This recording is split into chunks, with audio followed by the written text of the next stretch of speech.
Ngomong-ngomong, harapan untuk masa depan Nahdien biar kompak lagi. Jadi alumni pesantren yang sudah mondoknya 10 tahun, ada yang 20 tahun, itu gimana ya? Biar apa? Sebagai pencerahan bagi sahabat-sahabat di Nahdien ini. Mungkin kalau saya memberi pencerahan nanti su'ul adab. Oh, tapi saya lebih suka memilih bahasa apa ya enaknya. Ya mungkin pendapat saya. Pendapat. Gitu aja. Gini. Begini. Saya mulai dari masjid. Masjid. Masjid ini ada 1 juta di Indonesia. 1 juta. Subhanallah. Desa itu cuma ada 82.000 desa. Kalau masjid-masjid ini berfungsi sebagaimana zaman Rasulullah, sebagai pemberdayaan, sebagai perlindungan sosial, korban perang, anak terlantar, media diskusi.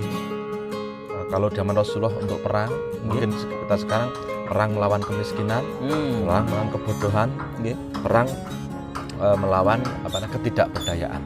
Nah ini bagaimana ke depan alumni pesantren? Masjid ini menjadi pos-pos penting yang harus masuk ke sana, tapi jangan jadi kiai dulu alumni pesantren. Jadi tukang sapu dulu. Nah, kalau sudah kosek WC. Kalau sudah ikut komat. Kalau sudah diterima baru adzan. Kalau begitu badalingi mami.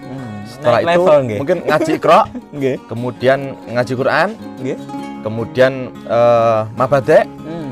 Setelah itu dapat kepercayaan masyarakat, dengan kesabaran itu baru kita mewarnai gerakan. Kalau ujuk-ujuk kita masuk ke sana, kita akan terpental. Maka kita harus meniru mereka-mereka yang di pulau seberang itu dengan sabarnya, hanya sekedar nemplok jadi menantu, akhirnya bisa mengusir orang yang nadirnya itu bisa kalah. Nah, ini yang pertama. Kalau ini 1 juta masjid kita gerakkan, santri ini turah, alumni pesantren itu turah. Nanti tidak perlu lagi rebutan di lahan-lahan yang sudah sempit. Isi TPQ.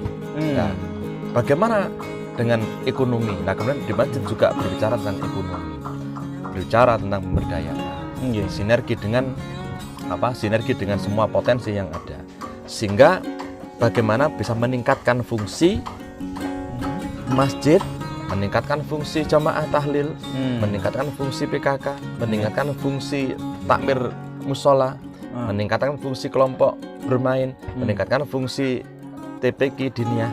Bagaimana ini kita geser sedikit menjadi gerakan sosial, kemudian gerakan ekonomi dan macam-macam. Misalnya anak TPQ yang ada di masjid itu dimintai urunan 1 bulan 1.000. Kalau masing-masing 1.000 untuk beri bibit lombok, dapat 10, misalnya begitu. Ya. Nah, ini kemudian kalau ada 1 juta masjid, berarti kan 10 juta bibit lombok. Subhanallah. Di seluruh Indonesia. Seluruh Indonesia. Itu yang pertama.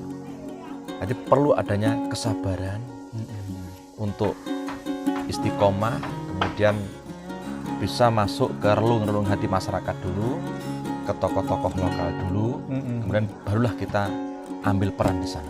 Harus sabar.